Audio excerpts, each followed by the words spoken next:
বাংলায় সরকারের পালাবদলে ফিরছে শিক্ষা জগতের সুদিন। রবিবারের নিখিলবঙ্গ অধ্যক্ষ পরিষদের 34তম বার্ষিক মিটিংয়ের আয়োজন করা হয় কলকাতা বিশ্ববিদ্যালয়।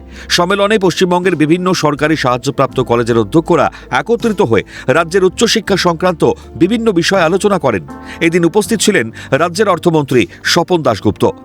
অর্থমন্ত্রী স্বপন দাশগুপ্তর কথায়, উচ্চশিক্ষা থেকে মুখ ফিরিয়েছে ছাত্রকুল।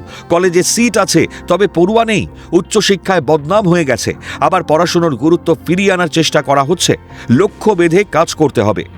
উচ্চশিক্ষার যে একটা আকর্ষণ ছিল একটা সময়, সে বিভিন্ন কারণে আজকে উচ্চশিক্ষা একটা বদনাম হয়ে গেছে। সেখানে দুর্নীতি, অগুছালো ব্যবস্থা, অনেক কিছুর কারণে স্টুডেন্টরা অন্য জায়গায় চলে যাচ্ছিল। আর এখানে পশ্চিমবঙ্গের গুরুত্বটাও কমে গেছিল। আমরা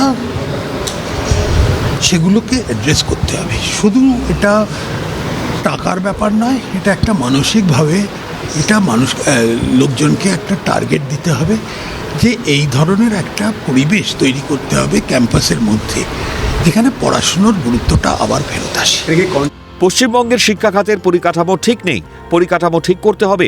এরপরই অন্যান্য কোর্স ঠিক করা হবে বলে জানান অর্থমন্ত্রী স্বপন দাশগুপ্ত। এখানে পরিবেশটা ঠিক নেই, পরিবেশটা ঠিক করি, তারপরে দেখবেন কোর্স সব ঠিক করা যাবে। নিশ্চয়ই কোর্স তো দরকার সব জায়গায়। পাশাপাশি অর্থমন্ত্রী স্বপন দাশগুপ্ত বলেন, কলকাতা ইউনিভার্সিটি একটা সময় সারা ভারতবর্ষের সবথেকে গুরুত্বপূর্ণ ইউনিভার্সিটি ছিল। এখন এটা এক ধরনের প্রভিন্সিয়াল ইউনিভার্সিটি হয়ে গিয়েছে। আমাদের টার্গেটগুলো বড্ড সীমিত ছিল। কলকাতা ইউনিভার্সিটি একটা সময় সারা ভারতবর্ষে একটা সবথেকে গুরুত্বপূর্ণ ইউনিভার্সিটি ছিল। এখন এটা এক ধরনের প্রভিন্সিয়াল ইউনিভার্সিটি হয়ে গেছে। তৃণমূল জমানায় পশ্চিমবঙ্গের শিক্ষা জগৎ দুর্নীতিগ্রস্ত হয়ে উঠেছিল। কমেছিল শিক্ষার মান, কালিমালিপ্ত হয়েছে বহু প্রতিষ্ঠানের নাম। বিকল্প খুঁজতে ভিন রাজ্যে চলে গিয়েছে পশ্চিমবঙ্গের তরুণ প্রজন্ম।